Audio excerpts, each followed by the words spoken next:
Well, congratulations on a great fight. Dan Ige, congratulations as well. Bryce Mitchell, Thug Nasty, tremendous performance, my brother. Please let Dan pray.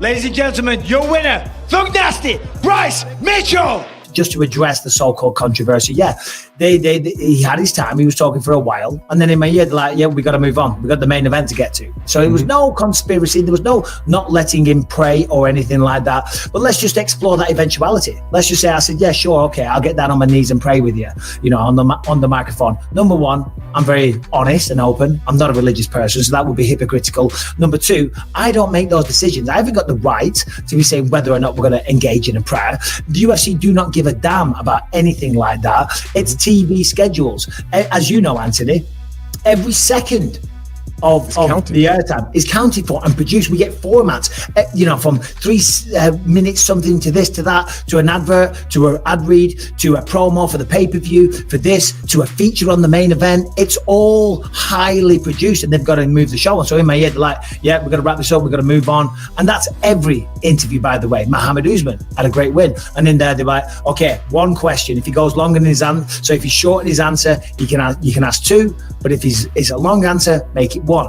Point is, that's the example I'm making. That's just the way it always is. There's no conspiracy, and there's not me going, I'm not going to let you pray.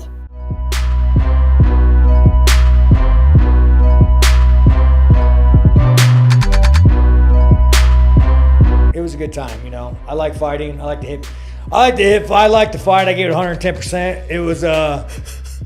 It was good, and I thought Izzy would be better. I'm sure the UFC might give him a rematch, and he might take it a little bit more serious and put up a better fight. I'm all for what's gonna get paid more, what gives you the most money, but it's really hard to sell that rematch because you're coming off of a rematch, and then so you're what, you lost one, you won one, then you lost one again, and it's hard to come okay, but then you get beat, arguably.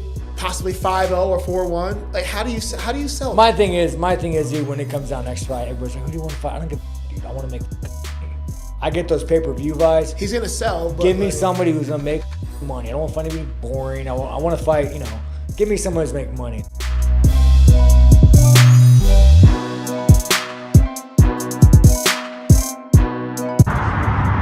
Hey, what's up, guys? Assalamu alaikum, everybody.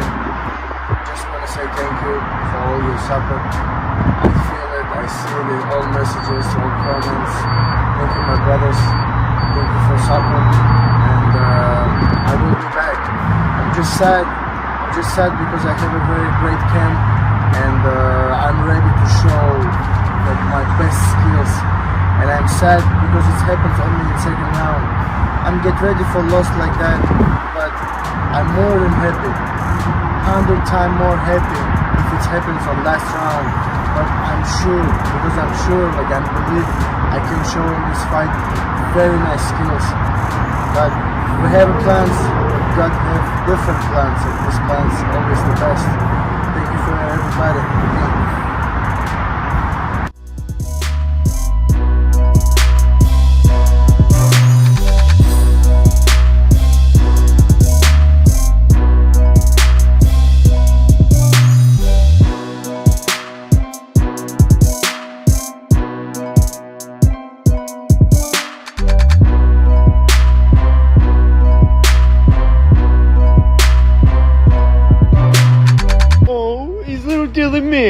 Yeah, this dude's whining on Twitter talking about they're suing me, that I got lawsuits up the ass. I don't know if I want to do this anymore. Shut up, stupid.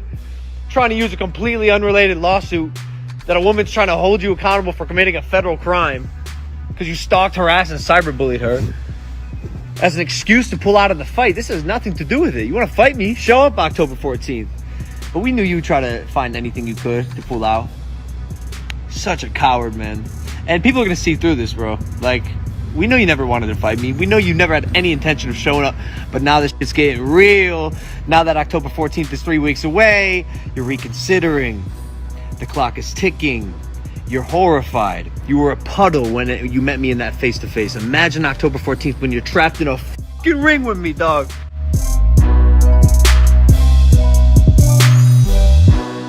The UFC MMA glove? I made those motherfuckers. You made the UFC MMA glove. I gave Dana a prototype, and he said he's going to make it through Wana gloves. Wana gloves. I remember Wana gloves, and then all of a sudden I got cut out of the deal. Never. I know what it was a hardbinger gloves. Remember the hardbinger gloves you used to hit bags with? So what I did was I cut the thumb out. I cut the top knuckle parts on because they had the knuckles padded. I cut so it's just the top. And I go, this is how you should make the next gloves. He goes, you sure? I go, dude, they are awesome. They got the wrap it tight.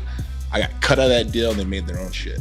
Man, you should have patented that motherfucking glove. Yeah. I didn't know I was a kid. I didn't know. I didn't have a clue. What were you wearing before that? When you they didn't have gloves. They didn't wear gloves back then.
Ferguson. I never hated Tony Ferguson.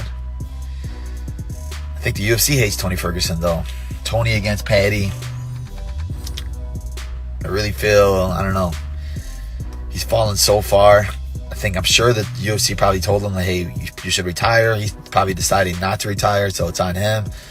What's up, my brother? See you in Dubai soon, brother.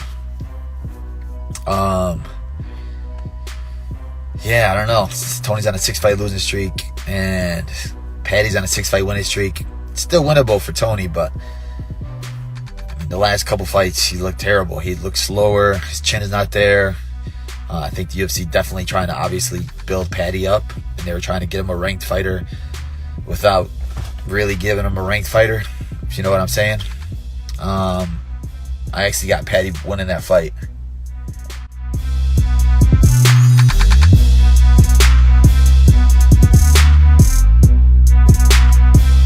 Let's talk about the one everyone's talking about, Tony Ferguson, Paddy Pimblett. So when this first got announced, a close friend of mine texted me and goes, it's not announced yet, but I think they're doing Ferguson versus Paddy Pimblett. And I go, finally Tony gets a winnable fight. Person goes, I agree, he can win this one. I thought that was kind of the general census. Not that it's an easy fight. I know he's lost 6 in a row, but just look at that murderer's row. My question for you guys out there who are so against this fight with Tony Ferguson, Paddy Pimblett, what aspect of mixed martial arts is Paddy Pimblett better at than Tony Ferguson? Striking? No. Grappling? Probably Paddy's biggest asset. You think he's a better submission artist than Tony Ferguson? Wrestling? No way. Now, if this is 3 years ago, Tony mops the floor with Paddy at this point. But to say that Paddy Pimblett's more dangerous than Tony Ferguson is insane to me.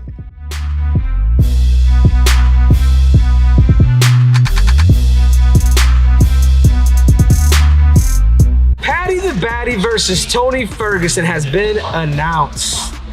The biggest question for me is, is the UFC trying to get rid of Tony Ferguson, or they're trying to feed Tony Ferguson to Paddy the Baddy? Could Paddy the Baddy beat somebody like Tony Ferguson? Does he have that skill set? I think we could all agree that Tony Ferguson is not the same guy. Yeah, Paddy the Baddy loses to Tony Ferguson. Does he lose a lot of that hype train? But stylistically, this fight, it's a freestyle fight, because the way I see it, both of these guys are freestyle fighters. I think the UFC could probably shoot themselves in the foot on this one. I really do. I think Tony Ferguson is a way tougher matchup than what people actually think. So I'm not sure what the UFC is planning on kind of pulling here, because if Paddy the Baddy does end up losing, you know, they lose one of